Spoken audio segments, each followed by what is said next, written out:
Mere conservatism.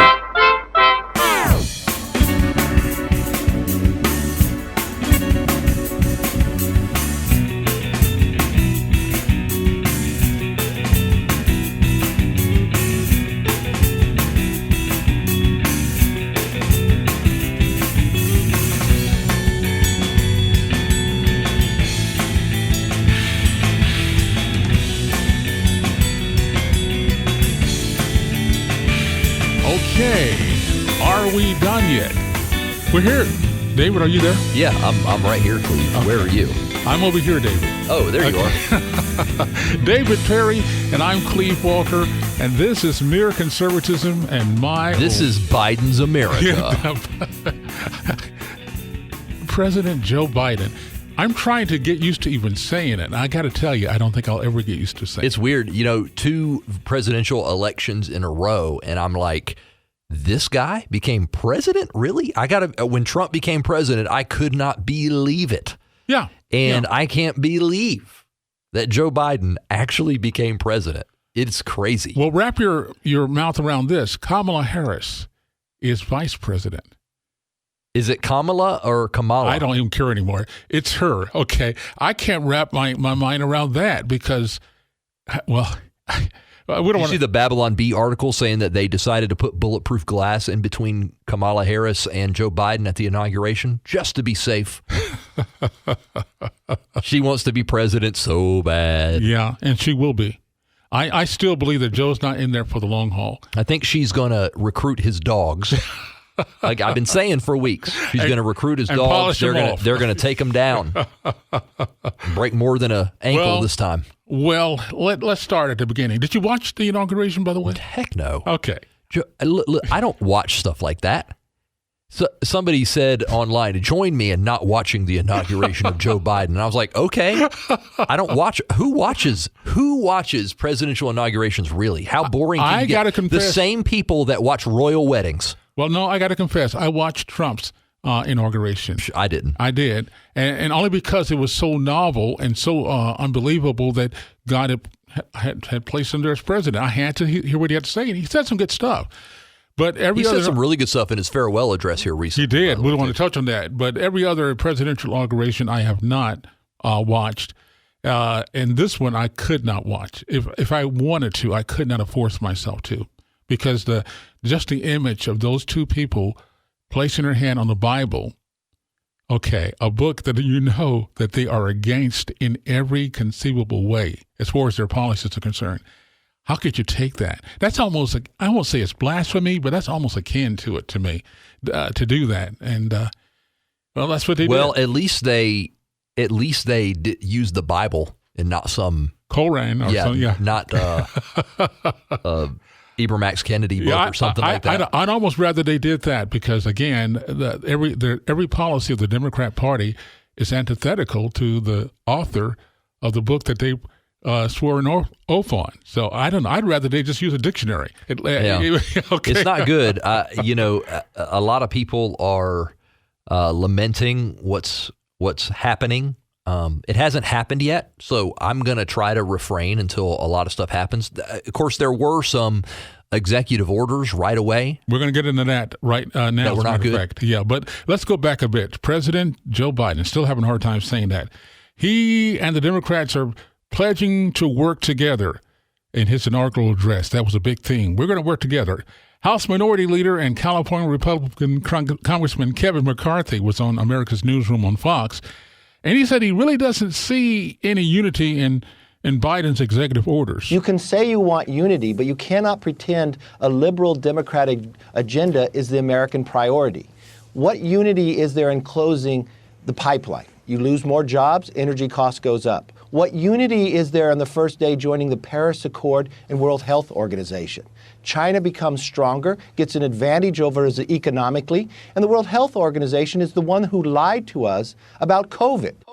Yeah, and some of those orders ended the construction on the U.S.-Mexico border wall and ended President Trump's ban on travel from some Muslim countries. Yeah, he sounds like he's filled with the spirit of unity, doesn't he? Yeah, unity is just a word. I'm reminded of Barack Obama. Just words.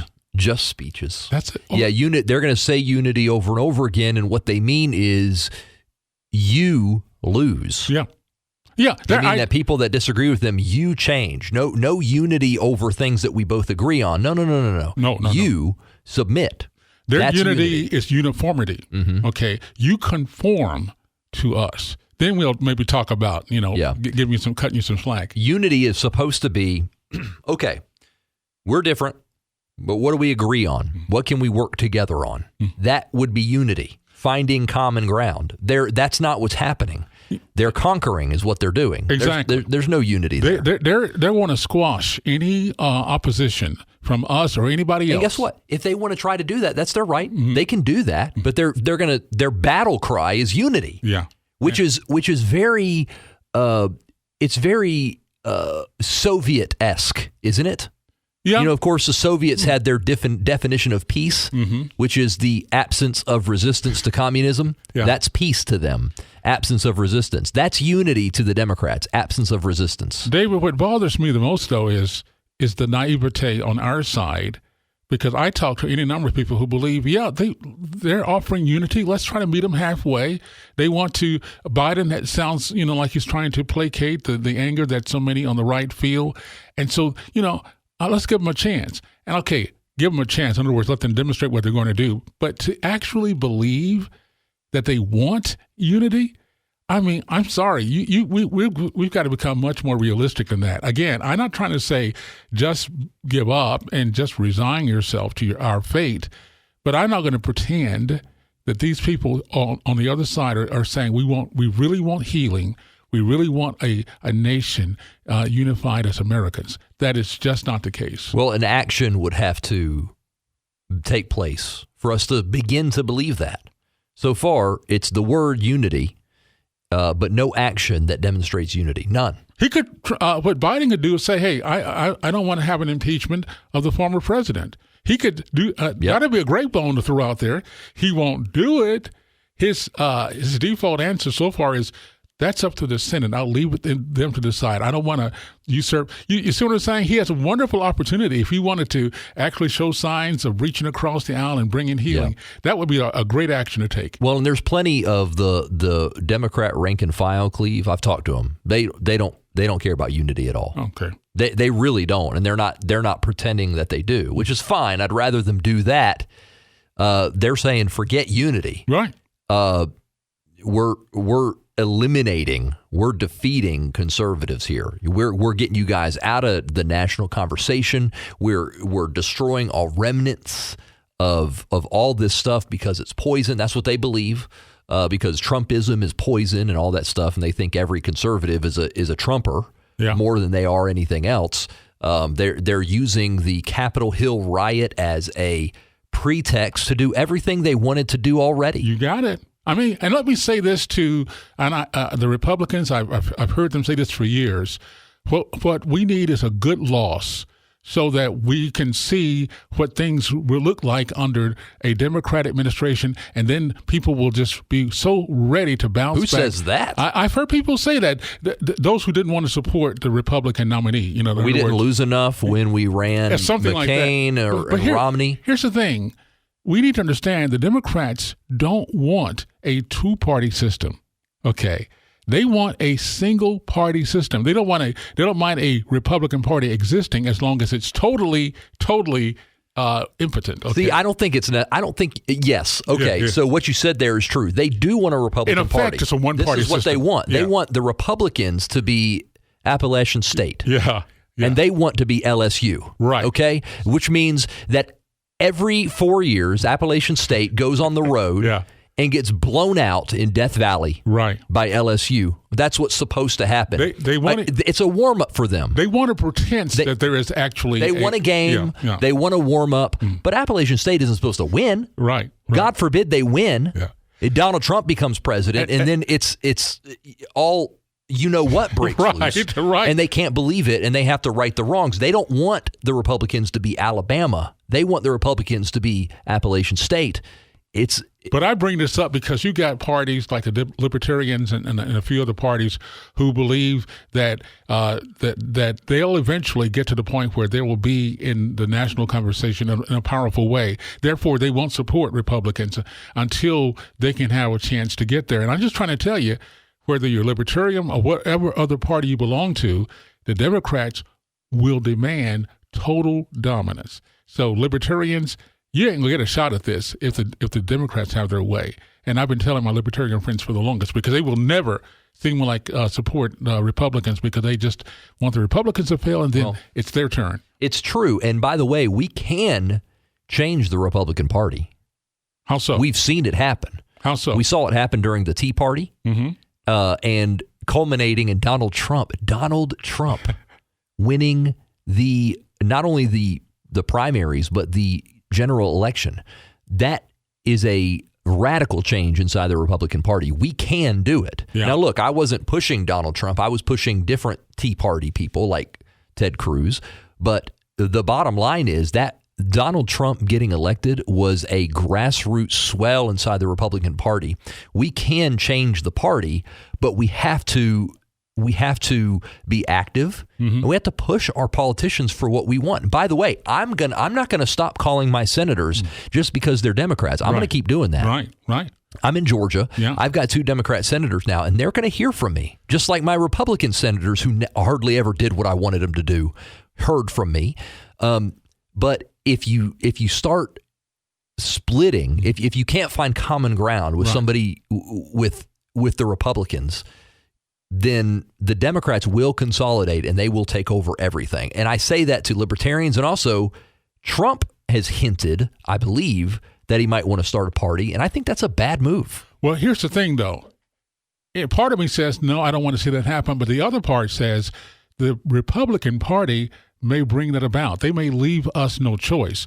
If the Romneys and the McConnells say, we're going to run the Republican Party our way, we finally got it back, quote unquote, to normal, and demand compliance to them, people like myself are not going to go along with that. I'm not going to go along with a Republican Party that wants to go back to business as usual, and I don't think the majority of folks do. So having said that, the actions of McConnell, who just totally tore into Trump, blaming him for the riots, blaming him for everything under the sun, but chocolate chip cookies, they're going to force people to want to out of the Republican Party, and in their minds, they think that we don't have a choice. I just don't think that's going to work. It may not, there's more of us than there are of those Mitt Romney types. But if they don't want to go along with us, if they demand on trying to do things their own way, there may be a fracture that cannot be avoided. That's true. And therefore, I just see it happening. It's a sad situation. Now, let's settle this thing about the unity again that they say they want. Some Democrats in Congress are accusing Republican lawmakers of offering tours of the Capitol to folks who later stormed the building and violently confronted law enforcement there. Now, one Republican that is named by Democrats is Colorado freshman Representative Lauren Boebert, I believe is her name, or maybe Boebert, you know how names are. Anyway, she responded to those accusations on Fox News' Hannity. This was my family, Sean, coming to celebrate this moment where I was being sworn in as a newly elected member of Congress. This is absolutely disgusting. There has been there's been about 30 members of the Democratic Party who signed on to a letter asking for an investigation of the so-called reconnaissance tour, and there's not a shred of evidence. Not a shred, but it's enough for them to demand an investigation. Tennessee Democrat Steve Cohen was on CNN. He said that she had a large group with her, and now whether they were people that were involved in the insurrection or not, he didn't know, but it was clear that her team was not the team, and she's not on the home team. She was with the visitors. The stuff that Steve Cohen has said has been egregious. Yes. Terrible stuff about the National Guard. Yeah. And about Lauren Boebert.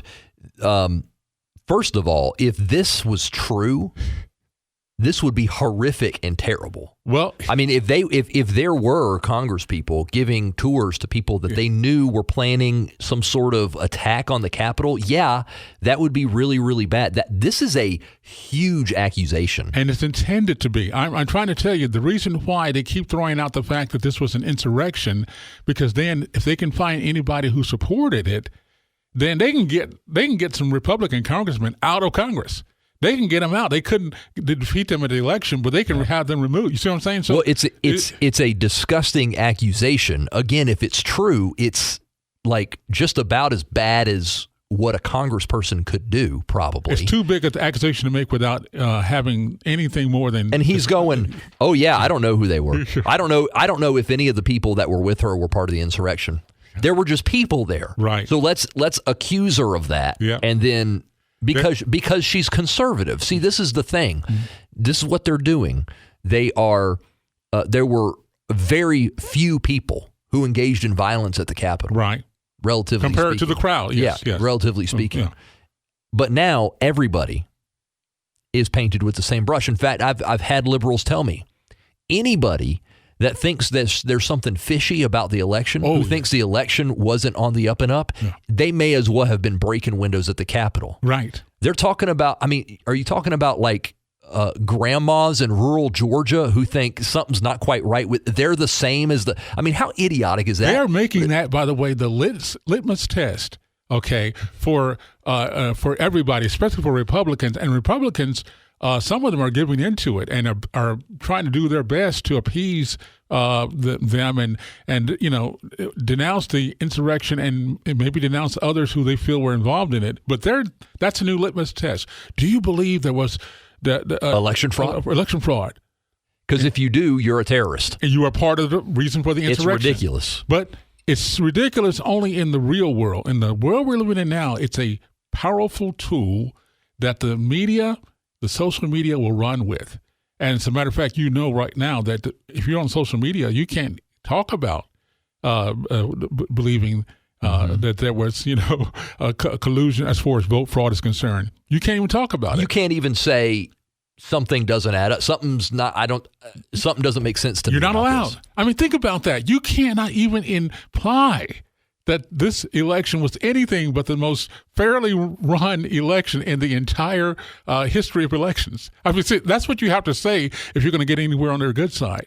I mean, God forbid you think that it's hard to believe that Joe, the thing Biden, is the most popular presidential candidate of all time. 80 million votes. I don't see that. I'm sorry. I mean, you just even think that about seems. it. I mean, wow, really? So, okay. But you just put yourself in the crosshairs by raising any kind of doubt about. It just seems weird to me. That's all I'm saying. Look, don't at me, okay?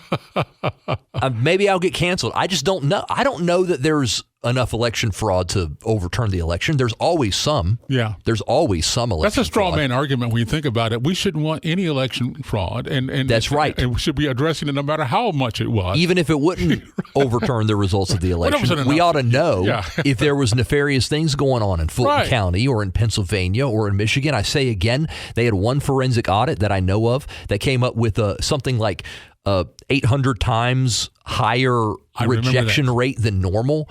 It's strange things. And do you know, unfortunately, they can't have any more forensic audits because of the machines. Some of them that were used have been wiped. I mean, they've been cleared out. I mean, is that right? Yeah. Oh. So it's like, hey, you had your shot. You couldn't do it. Now, here's an interesting story right here, David. I think you'll appreciate. A group of around 150 protesters marched in the streets of Portland, Oregon on Wednesday night, carrying anti-Biden and anti-police signs. Police used smoke and tear gas to disperse the crowd after it was declared an unlawful assembly. Police even arrested at least 8 adults on charges including rioting, possession of a destructive device, and reckless burning. David, it is now okay for the police to stop and arrest rioters. All throughout the well, Trump these are anti-Biden rioters, which means that they're Republicans, right? Well, they're anarchists, is what they are. They have identified them with. By the way, they always were. Yes, I know. This was always the case. But These Antifa people are they're left-wing anarchists. Yeah, but think about it. During the Trump administration, the police was hands off these guys. They could burn, they could loot and steal, but that was it.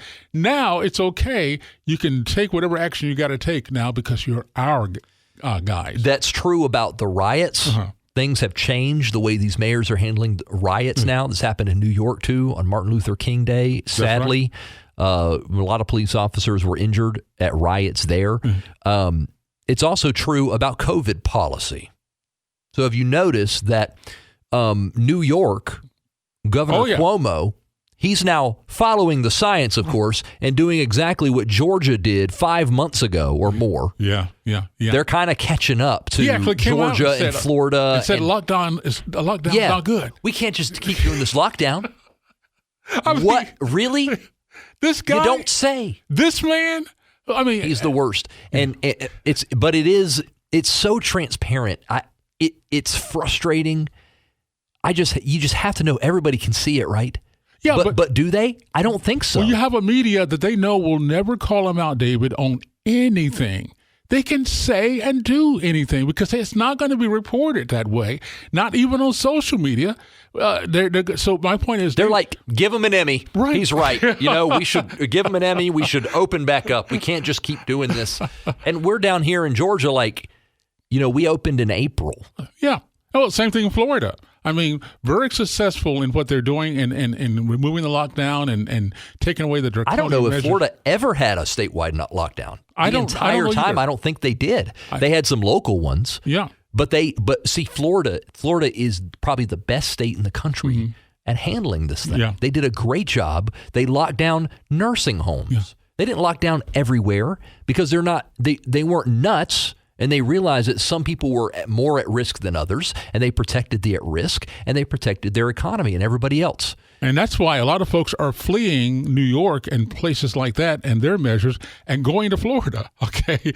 They're saying, hey, they got businesses open down there. They're letting their people work. Small businesses. I can get my hair done. I get my hair done. And Ron DeSantis, I say he's a possible presidential contender. I think Ron DeSantis is a good candidate. My front runner is still Nikki Haley. I can hear you. But, I just think it's great. You got Ron DeSantis. He comes from a state where you can get your hair done even if you're not the governor. It's amazing. And you can go to the gym. You can go to the gym even if you're not a senator or a congressman. You can still do it. And he took all the heat when he was making the decision not to do the lockdowns and the mask mandates and everything. He took a lot of heat, and now his Florida, and not only is Florida successful in that, by the way, but it also had a successfully run election. Mm-hmm. They cleaned up their mess. For years, they had a terrible election system, and they cleaned it up. We really are backwards, Cleve, when Florida is leading the way. That's true. I mean, but they are. I'm just telling you. They are. So, David, can you close out with something encouraging for us? I mean, we everything we're saying right now is acknowledging that the inmates now are in charge of the asylum. What does David Perry say to people, and maybe even to yourself, in the light of all that? Hey, it's just 4 years. Every 4 years we do it again. Presidents come and go. Everything constantly changes. Don't fret about it. Okay. Do everything you can do. Don't fret about it. God is still in control. He's still on the throne. And in 4 years, we'll probably have maybe less than that. We might have Kamala in a couple of years. Yeah. She's targeting Joe. Oh yeah. My point is, and maybe that's not that encouraging to everybody. I don't think it is. My point is, this is temporary. Okay. All this stuff, it's all temporary. Yeah. And do what you can to do right by your family. Love them. Be present. Be involved locally. Change what you can, and don't worry about what you can't. Just don't let it worry you. Do what you can. Do everything you can. Yeah. But don't let it take too much power in your life. Well, I also think this is the case. We need to recognize that there are states and governors who are taking a stand. We need to take a leaf out of the a page out of the book of Democrats. During the Democrats' resistance against Trump, they actually had states' rights as their main reason for being able to not follow immigration laws, and they stood up to the president and won in some cases. Well, I will be looking for, I live in Georgia. Yeah. Again, I keep saying I'll be looking to see what Kemp does over the next couple of years, because he's going to be up for re-election. You need to hold his feet to the fire. And there are a lot of people mad at him. Yeah, I don't know if it's justified in every case, but there are a lot of people mad at him because Georgia went blue, and they think it's his fault. They think he allowed fraud, which I don't think is the case. But my point is, he's got some making up to do. Yeah. It'll be interesting to see what he does. He needs to take a bold stance. Now, I would add this. Again, my point is, I just don't want our side to be the average citizen to be naive. These calls for unity are false. They're not truthful. So I'm not saying don't attempt to be balanced ourselves, but at the same time, don't fall for their malarkey, as Biden would put it. They do not want unity. They do want to conform us to everything. So be prepared for that. Be prepared for that. They'll get caught. We get caught by surprise too much, David. We really do. And a word to our pastors: encourage your congregation to be strong in the Lord. Help them to be able to communicate their faith, to become strong in their faith. Yeah, I know you want us not to be mean and nasty towards people, but you got to understand what we're dealing with. And I think it's time for our pastors to encourage our men and women to be bold and stand up in love, but to be bold about our faith and not try to acquiesce and satisfy this crowd, because you can't do it. Well, and sometimes all it takes, by the way, I say all it takes. This is not a small thing, but I got your back. Yes. That's good. I like that. People, when you're alone, it's a lot harder to stand up and stand on the truth than it is when you have some backup. I like that. Stop just rebuking congregations by telling them don't be mean and nasty, and stop that. I mean, that's a place for that. Try saying, hey, let's encourage each other. God is for us, and I'm with you. And so even though we don't want to be like them, we don't want to be hateful, we got to stand with each other. We just got to do that. So I want to see more of that. All right, that's just me. David Perry, Cleve Walker here on Mere Conservatism. David, they can hear this entire thing again. Check it out on Facebook, on YouTube, and on Apple Podcasts. And we will see you in another week under the new administration and their appeals for unity. Have a fantastic day.